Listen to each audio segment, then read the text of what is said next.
जी, solid laser होता है एक गैस लेज़र, लिक्विड लेज़र। अब मेरे भाई ये क्या कहानी है? सॉलिड लेज़र की एग्जांपल में Ruby laser, semiconductor laser. Gas laser की एग्जांपल में हीलियम नियोन का mixture laser, carbon dioxide laser. और लिक्विड लेज़र में मीथानॉल प्लस डाई लेज़र। एग्जाम में आ जाएगा कि जी सॉलिड लेज़र की एग्जांपल क्या क्या होती हैं, तो रूबी लेज़र और सेमीकंडक्टर लेज़र।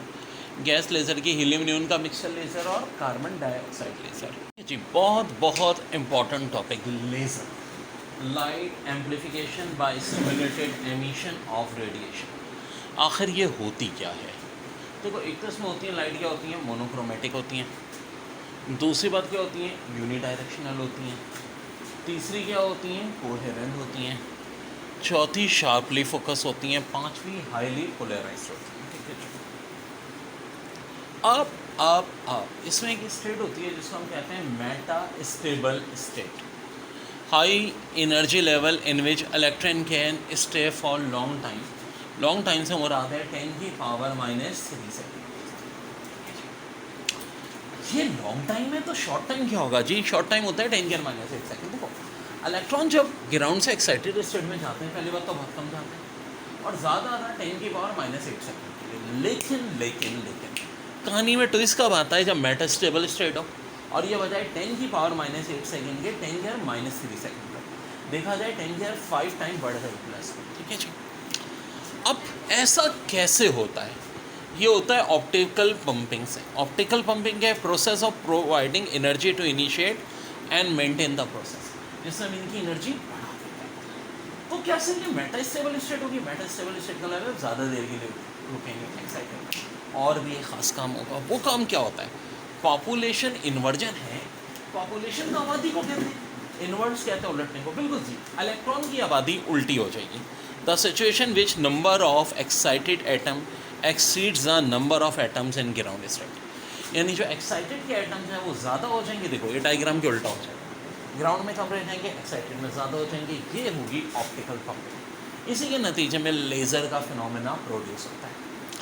अब और कुछ बातें, जी हाँ बिल्कुल है ये। When simulated photon passes by excited stem, it stimulate it to radiate photon of same energy by going to ground state by the principle of resonance. यानी सारा काम प्रिंसिपल ऑफ रेजोनेंस के थ्रू होता है। ये तो खैर छोटी सी बात है। ये बड़ी अहम है, पॉपुलेशन इन्वर्जन, ऑप्टिकल पंपिंग और मेटास्टेबल स्टेट, तीनों बड़ी अहम बातें हैं। स्टिमुलेटेड एमिलेशन क्या है भाई? The incident photo induce the atom to decay by emitting a photon that travel in the direction of incident photon. और कोहेरेंस क्या होती है? Simulated photon have same frequency and wavelength. Examiner का तो दिमाग है साजिशी, तभी वो कर देगा कि भाई एक एन है उसकी वैल्यू 3 है और एक एन है उसकी वैल्यू 6 है। ठीक है, या n1 n2 करके कि जी इनके रेडियस का रेशो बताओ। तो रेडियस के लिए फिर वही बात है, हम क्या करेंगे, इनके स्क्वायर का रेशो। 3 का स्क्वायर और 6 का स्क्वायर बोले तो 9 और 36, जो कि 1:4 आ जाएगा। वेलोसिटी का पूछें तो देखो, हमें अच्छी तरह बताए रेसिप्रोकल रिलेशन है, ये करा है हमने। यहाँ 6 आ जाएगा, यहाँ 3, 6 और 3 कट के 2:1 हो जाएगा। और अगर एनर्जी का रेशो पूछें तो मेरे भाई यहाँ 6 का स्क्वायर, यहाँ 3 का स्क्वायर, 6 का स्क्वायर बोले तो 36, 3 का स्क्वायर बोले तो 9, 4:1, ये आंसर आ जाएगा। क्या क्या सवाल आते हैं? ऐसे सवाल बहुत आएंगे कि लाइमन और ब्रैकेट के रेडियस का रेशो बताएं क्या होगा। लाइमन और ब्रैकेट कोई भी आ सकता है। अब देखो, लाइमन में n1 की वैल्यू 1 होती है, ब्रैकेट में 4 होती है। अब रेडियस के लिए फार्मूला क्या होता है? n², ये डायरेक्टली प्रोपोर्शनल। यानी कि ये 1 का स्क्वायर, ये 4 का स्क्वायर। अब 1 का स्क्वायर 1 होता है, 4 का स्क्वायर 16 होता है। तो लाइमन में और ब्रैकेट के रेडियस का रेशो क्या आ जाएगा? 1:16। अब कल को कहेंगे इनके वेलोसिटी का रेशो बताओ ज़रा। वेलोसिटी जी इनवर्सली प्रोपोर्शनल टू है। अब देखो, ऑब्वियस सी बात है, हमारा ये 1 है, ये 4 है, तो ये 1 और 4 नहीं बल्कि अब क्या हो जाएगा? 4:1। ऐसा कैसे? क्योंकि देखो इनवर्स है, तो लाइमन की वेलोसिटी अगर 4 होगी तो ब्रैकेट की 1 होगी। अब आखिरी रेशो है एनर्जी से। अब ना सिर्फ ये रेसिप्रोकल में बल्कि रेसिप्रोकल का स्क्वायर भी है। सो देखो 1:4 है, ये हो जाएगा 4^2 यानी कि 16:1 and this is your answer. Energy equal to -13.6 electron volt upon n1² पे बहुत सवाल आएंगे। अब अगर n1 की वैल्यू 2 है तो 13.6 डिवाइड बाई 2 का स्क्वायर यानी कि 3.4। ये कैलकुलेशन तो बहुत आसान है। हाँ, जहाँ ट्रिक्स की ज़रूरत है वो मैं तुम्हें बताता हूँ। जैसे कि n1 थ्री है, अभी डिवीज़न पता है लंबी है, लेकिन देखो थोड़ी सी ट्रिक लगाओ। 13.6 को 9 से डिवाइड करना है। 9 से क्यों? क्योंकि भाई 3 का स्क्वायर 9 होता है। ठीक है, दूसरे लफ्ज़ों में कहेंगे कि पेस्टन सीरीज़ के लिए एनर्जी की वैल्यू निकालो। पेस्टन का मतलब ही ये है कि n की वैल्यू हम 3 लेंगे। अब देखो 9 का हाफ क्या होता है? 4.5। 9 और 4.5 को प्लस करो, कितना होता है? 13.5। फ़ौरन मेरी नज़र में बात आई कि यार ऊपर 13.5 होता तो आंसर 1.5 आता, लेकिन 13.5 से थोड़ा सा ज़्यादा है तो आंसर 1.5 से थोड़ा सा ज़्यादा हो जाएगा, 1.51 1.52, और हो सकता है अप्रॉक्सीमेट 1.5 भी दिया हुआ उन्होंने। ठीक है भाई, तो देखें वेलोसिटी का फार्मूला होता है 2.18 इंटू 10⁻6 अपॉन n1 इलेक्ट्रॉन की शेल के अंदर। अब देखो एक बात सुनो, मैथ्स का रूल है कांस्टेंट हटता है, प्रोपोर्शनलिटी का निशान आता है।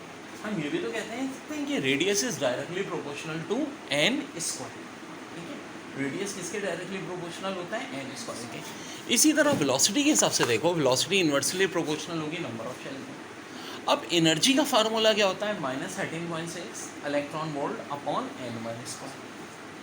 आप बड़ी अहम बात किसी n1 की तो जो वैल्यू होगी उस पर तो चलो मैं कराऊंगा न्यूमेरिकल। हम ये भी तो कह सकते हैं energy is inversely proportional to n square. बिल्कुल ठीक कह सकते हैं, बात 100% सही है। अब बहुत सारे ख़तरनाक क्वेश्चन हमें करने इन ट्रिक्स है। अब देखो r बराबर होता है n स्क्वायर 0.529 एंगस्ट्रॉम। ये क्या होता है? Radius of atom. बोर भाई ने बहुत सारे काम किए थे, ये काम भी किया था, कोई बोरिंग करने वाला काम नहीं है उनका। न्यूमेरिकल में हम इसको अप्रॉक्सीमेटली n स्क्वायर 0.53 एंगस्ट्रॉम ले लेते हैं। अब एग्जाम में एक बार n की वैल्यू 2 दी थी, या ये भी हो सकता है कहेंगे कि पामर सीरीज़ है। पामर सीरीज़ आते ही हमें पता चल जाएगा कि n की वैल्यू क्या होगी भाई? 2 होगी। पेसन है तो 3, ब्रैकेट है तो 4, बफन है तो 5। अब मेरे भाई 2 का स्क्वायर होता है 4। अब ये डेसिमल की मल्टीप्लिकेशन तो मेडिकल वाले देखो, यहाँ मेरी तरकीबें काम आती हैं। यार 21 को मैं 20+1 लिख सकता हूँ, बिल्कुल लिख सकते हैं। क्या 53 को 50+3 लिख सकता हूँ? बिल्कुल लिख सकते हैं। तो 0.53 को भी तो हम 0.5 और 0.03 लिख सकते हैं, बिल्कुल ठीक। 4 को 0.5 से मल्टीप्लाई किया 2 आ गया, 4 को 0.03 से किया 0.12 आ गया, 2.12 एमस्ट्रॉम। ये आ जाएगा रेडियस। अब 1 एमस्ट्रॉम बराबर होता है 10⁻⁻1 नैनोमीटर, 10⁻⁷ मिलीमीटर, 10⁻⁸ सेंटीमीटर, 10⁻⁻10 मीटर या 10⁻⁴ माइक्रोमीटर के। लॉन्गेस्ट वेवलेंथ का फार्मूला क्या होता है? ये फार्मूला होता है n1 square n2 square R H divide by n1 plus n2। लेकिन याद रखो लॉन्गेस्ट एंड लाइन में n2 की वैल्यू हमेशा n1 प्लस 1 होती है, यानी जो n1 की वैल्यू उससे एक ज़्यादा। अब इसका मतलब क्या हुआ? इसका मतलब ये हुआ कि लाइमन में हम सबको पता है n1 की वैल्यू 1 होती है, तो n2 क्या हो जाएगी? 2 हो जाएगी, उससे एक ज़्यादा। पामर में n1 2 होता है तो n2 3 हो जाएगा, पेस्टन में n1 3 होता है तो n2 4 हो जाएगा, ब्रैकेट में n1 4 है तो n2 5 हो जाएगा, बेफन में n1 5 है तो n2 6 हो जाएगा। Very very important. अब निकलेगा कैसे भाई? अपॉन में आ रहा है, इसका मतलब मैं बता चुका हूँ 91.2 नैनोमीटर होता है। n1 n2 square divide by n1 plus n2। अब देखो एक बात सुनो, ये वैल्यू कैलकुलेट करनी मुश्किल है तो मेडिकल के स्टूडेंट्स को तो खास तौर पे मैं कहता हूँ क्योंकि कैलकुलेटर अलाउड नहीं है। आप याद रखो लाजमी एक सवाल आता है इनमें से। लॉन्गेस्ट लाइमन की 1 to 1.9 है, पामर की 6.6 है, पेस्टन की 1875 है, ब्रैकेट की 4053 है, बफन की 7461 है। बहुत इंपॉर्टेंट टॉपिक है। अब इसमें इस तरह के सवाल भी आते हैं कि अगर शॉर्टेस्ट वेवलेंथ होगी तो क्या होगा। अब शॉर्टेस्ट वेवलेंथ में n2 को हम ले लेते हैं इन्फिनिटी। सो n2 इन्फिनिटी होगा तो ये खाली इतना रह जाएगा n1 square upon R H, Rydberg constant. अब देखो 1 अपॉन आर एच बराबर होता है 91.2 नैनोमीटर। तो शॉर्टेस्ट वेवलेंथ के लिए ये फार्मूला भी हम यूज़ करते हैं 91.2 नैनोमीटर मल्टीप्लाई बाय n1 का स्क्वायर। अब n1 से मुराद क्या है? अगर लाइमन है तो n1 1 होगा, पामर है तो n2 2 होगा, n1 पेस्टन है तो n1 3 होगा, ब्रैकेट के लिए 4 होगा, बफन के लिए 5 होगा।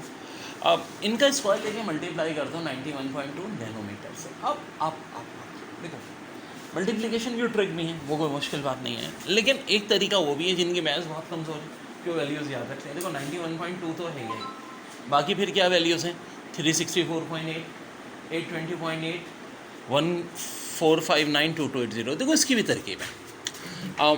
यहाँ 2 होगा ना, 2 का स्क्वायर 4 से मल्टीप्लाई करना क्या मुश्किल है, नहीं जी। 2 4 8, 1 4 4, 9 4 36। ओके, क्वेश्चन के लिए 3 है तो 3 का स्क्वायर होता है 9। अब देखो, आप इसको भूल जाओ 2 को, अब बस यहाँ देखो 9 है शुरू में, है कि नहीं। 9 9 से कितना होता है 81, तो 81 से थोड़ा ज़्यादा 82 है शुरू में। ऑप्शन ऐसे दिए होते हैं, आप ये देख चुके हो जो बच्चे पढ़ रहे हो, कि तंग करने के लिए नहीं दिए होते, वहाँ से फ़र्क होगा ऑप्शन में, फ़ौरन आप पहचान लोगे।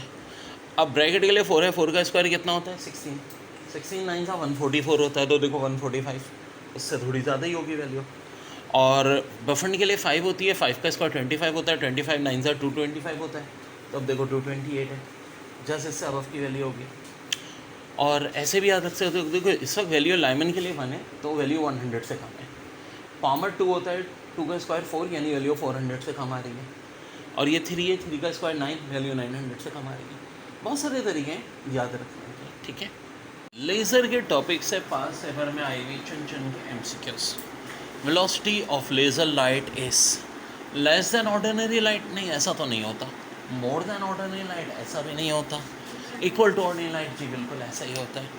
Reflective mirror in laser is use to further stimulation या for producing more energetic laser, तो फर्दर स्टिमुलेशन। ओके जी। In the production of laser beam, for each incident photon we will have 2 photons. Part 1 in the same direction, part 2 in the opposite direction at right angle to each other. तो इसका answer है in the same direction.